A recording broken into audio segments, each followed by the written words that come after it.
This course comprises a book entitled Persian Language Teaching. In Persian آموزش زبان فارسی. تمرین 18. بشنوید و تکرار کنید. ببخشید آقا، ساعتتون چنده؟ 7:15. 10:30. 9:01.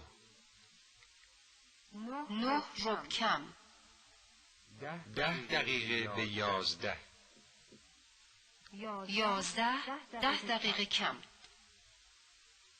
8:25 و 10 ثانیه. 4:38 ثانیه.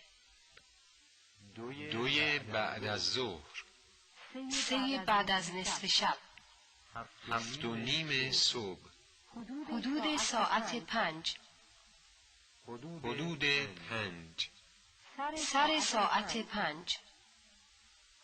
فردا سر ساعت 5 بعد از ظهر شما را میبینم. ساعت 5 تمام. تقریبا ساعت 5.